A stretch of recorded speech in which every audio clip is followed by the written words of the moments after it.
guys, this is Michelle Nicolaisen with Bombshell.com, and today I am doing a quick teardown video of my Freelancer Planner Kickstarter page to go with a blog post that I'm doing over on the blog. If you're watching this on YouTube and you're interested in what actually goes into marketing a Kickstarter, I highly suggest you check out the full blog post because it will have a whole lot more than this. But I wanted to do a quick video showcasing what goes into the copywriting behind this, like what makes good copy. And the first thing is that they have changed their image requirements since I ran mine. But in the image, I wanted to have benefits up front. So this is one of the rules of copywriting, is that you want to focus on benefits and not features. So a feature would be, has a calendar page. A benefit would be, you're going to stress out less, right? So track everything in one spot is kind of a feature and a benefit, but like get your business back in order, stress less, earn more. Those are all benefits. And so is like learning better business habits. So you want to hit them with the benefit as soon as you can, whether that's in the image, in the tagline, up front, just ASAP, so that people know what they're getting and why they want to buy this.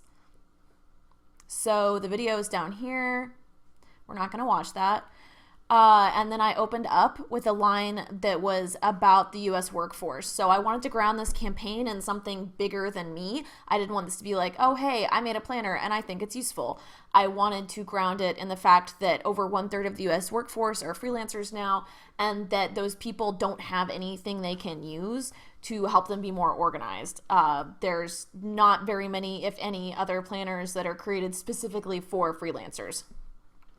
So that's what I start talking about here. And this is one of the rules of writing web copy, is that you want to do bolding and short paragraphs and then bulleted lists wherever possible, and also break it up with images. So bolding, short paragraph, break it up with an image. It has a caption. There's more bolding down here. The idea is that people don't generally tend to read line by line with web writing and web copy. So they tend to skim, and the actual skimming tends to take like a T shape or an F shape. So like they look along the sidebars and then they like look at like the top and the middle and the bottom of the page. So I move into the video. I have photos of the planner, which definitely could have been better. This was all DIY. And then there's a video that showcases the inside of the planner. You can see that the goal is to give freelancers a well-designed, easy-to-use planner that keeps track of all of your important business and productivity information. So it's got, again, this is like a benefit. It's telling you what exactly you're going to get out of it. The planner is designed to guide you through the process of learning to plan better. So there are some mentions of me, and this is a big thing that I see with Kickstarter campaigns, is that people talk about them constantly in the campaign. And people want to know your story, like they do want to know why you made it, and that's why I have this line here. But they don't really care that much about you. They want to know what it is and how it's going to help them. And so then I jump right into that with a bulleted list. Like we talked about, people tend to skim. So there's a bulleted list that tells you what it's going to do for you. And then there's close-up photos to showcase exactly what I'm talking about with it that go with each of these sentences. The printed locally and sustainably, I really wanted to highlight that. So that's actually an image because, again, people skim, they scroll fast. I wanted people to see it no matter how fast they were going down the page. And then, you know, I talk about why I'm doing it. Again, like it does need to be grounded in a story, whether that's globally or on a personal level, or ideally both. And that's what I was trying to do with this, is ground it in both the larger scheme of things economically with what's happening with freelancing, and also talk about why it's important to me personally. So then we move on to the rewards. And there's photos of all of that. There's also a click to share button. If you do this, I highly recommend doing some kind of image button versus like just having it in line, because again, people skim.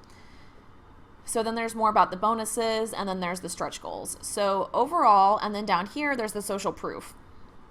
And if I was going to do this again, because you can edit the Kickstarter campaign as it's going, if I was going to do this again, what I would recommend is putting the social proof higher up on the page, because that gives you extra legitimacy knowing that it was featured on Creative Block, which is a pretty big design blog, that people are talking about it on Twitter, that Freelancers Union, which is huge, tweeted about it. Like, all of these are big deals. So putting it higher up is definitely something that I would recommend in hindsight, and that's something that I would recommend if you did it. And then down here, underneath the social proof and the reviews, we have a breakdown of the costs and budget. So that's like a very last thing. If you sell somebody on the story behind this and you make them want it, they don't really care. That's just something that they're going to check to make sure that you know what you're talking about and that you have a plan and that you aren't just like gonna take their money and run with it, right? So I do recommend having that in your Kickstarter and having a chart if you can, but it doesn't necessarily need to be like right up at the top.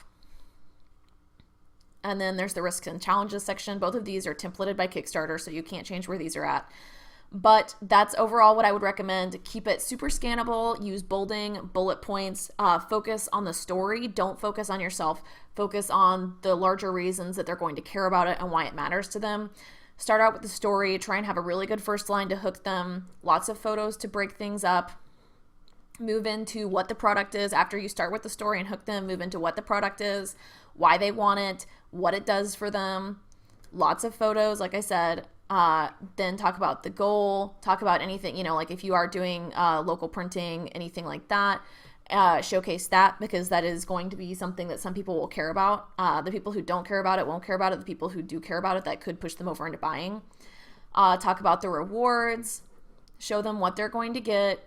Ask them to share more about the rewards, and then like stretch goals, social proof. Again, the one thing I would do in hindsight is I would definitely move this further up on the page. Yeah, so hopefully that was helpful. That's the breakdown of Kickstarter copy, the basics of how to write a good Kickstarter campaign.